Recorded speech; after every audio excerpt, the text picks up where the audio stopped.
FHA loan, conventional loan, which is right for you? Watch this video. Call me when you're done. Mortgage, mortgage, mortgage, mortgage. Everybody wants to know about a mortgage. This is Chris the Mortgage Pro, and people ask me all the time, should I go with an FHA loan or should I go with a conventional loan? What's the difference?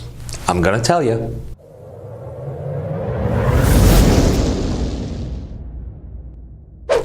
Okay, let's begin here. A conventional loan, if you have a large down payment, and by large, I mean 20% or more, is always going to make the most sense if you have that down payment. So let's start with the premise that you don't have a huge down payment. Let's say you're looking at 3 to 5%, something like that, even 10%. Well, it makes a difference how much you put down, but it also makes a difference with what your credit score is. So let's start at the beginning. If you're looking at a 3 or 5% down conventional loan, if you have a high FICO score, it might make sense to go with a conventional loan. If you have a lower FICO score, I'm talking below 680, it's probably almost an insurance that you're going to save the most money monthly by going with an FHA loan. So we're going to talk about a couple of different options. Watch this. Okay, let's start with a down payment. There are 3% and 5% down conventional loans. FHA always requires a minimum of 3.5%. So if you fall into the conventional loan category, and sometimes people want to buy a condo, but there's a problem. Condo is not FHA approved. You have to go to the conventional side. So let's take a look at a 3% down conventional loan. It could actually be cheaper monthly than an FHA loan. How is that possible? Well, first of all, the rate is higher on a conventional loan than on an FHA. Well, how does that work? Yes, the rates are different, but the mortgage insurance, if you have a high FICO score, could be cheaper on a conventional loan. For an FHA loan, you're looking at a PMI rate of 0.0085. With a low FICO score, you're going to pay higher than that on a conventional. With a high FICO score, you're going to pay lower. And it could make such a significant difference that it makes more sense to go with the conventional loan. Now, here's another distinct advantage of a conventional loan. With a conventional, once you reach a point where you have 20% equity, whether you've paid the house down 20% or the house has appreciated 20%, which you can prove to the lender with an appraisal, we can get rid of the PMI altogether.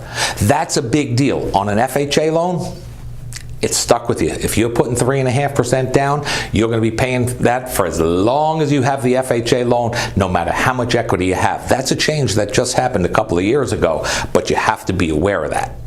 Here's an option with a conventional loan that's just not available with an FHA loan. If you have a high FICO score, because it never makes sense with a low FICO score, but if you have a high FICO score, you can buy with a conventional loan only. You can do a lump sum PMI buyout. It's usually about 4 years worth of monthly PMI payments, but if you pay that lump, you never have to pay monthly PMI on that loan ever again. Sometimes it's very important where we need to look at the debt ratio and lower the debt ratio down considerably, and that's a way to do it. Here's another advantage to a conventional loan. With an FHA, you actually pay 1.75% of the loan amount as what's called upfront mortgage insurance, and it's added right on top of your loan amount. With conventional, there is no mortgage insurance up front. So as an example, on a $300,000 loan, 1.75% is $5,275. So you're going to borrow $5,275 more with an FHA loan than you will with conventional. Now, with an FHA loan, there is a distinct advantage for those of you who don't have fantastic credit. Here's the advantage. Really simple, but you got to know this. FHA with a 580 FICO score, 3.5% down, you could buy a home. Below 580, if you put 10% down, yeah, 500 to 579, believe it or not, you could still buy a home.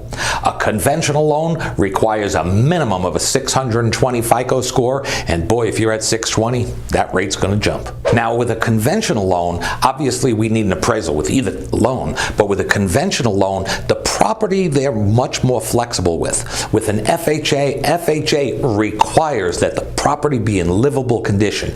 That means if the kitchen's missing and you're buying, saying, hey, I'm going to put in my own kitchen, I'm going to save some money by doing it this way, and I'm going to buy a cheaper house. You can't do that with an FHA loan unless you're buying with a specific loan called an FHA 203K. Other than that, you got to look at conventional if the house is a wreck, but you still want to buy it. With both an FHA and a conventional loan, gift funds are allowable for the down payment. Hey, that's a big deal. Maybe mom, dad, cousin Charlie, maybe they can gift you the money for the down payment. Maybe you got 10 relatives who are going to gift you $1,000 each. Hey, what a great wedding present or whatever it is for you. But that is an available option that most people don't think about. Now, super important to understand that there are special Fannie Mae and Freddie Mac conventional loan programs for first-time home buyers, and they're called a Home Possible and a Home Ready. Now, they give you a discounted interest rate, a discounted PMI rate, which could definitely lower the rate and the monthly payment lower than an FHA loan. However, they do have maximum incomes. Now, certain areas, and they're usually more underprivileged type areas, there's no maximum income. But most areas do. Here in California, I find a lot of times it's about $65,000. So if the family income is above that, well, you're going to go with the standard program. But if it's below, hey, we might be able to save you a whole lot of money. Hey, if you like this video, do me a favor, hit the like button. You can subscribe. I got lots of great tools for you. But here's what I'd like you to do. If you want a real analysis, not a guessing, if you want a real analysis, myself or one of my affiliates, one of my pros that I work with will help you evaluate which one's best for you. There's a number of different factors. Stop guessing. Start knowing. Call me up, 310-350-2546, or send me a text. I'm happy to help you. I don't care what part of the country you're from, I'll have somebody licensed in your area help you out, and together we're going to fire your landlord.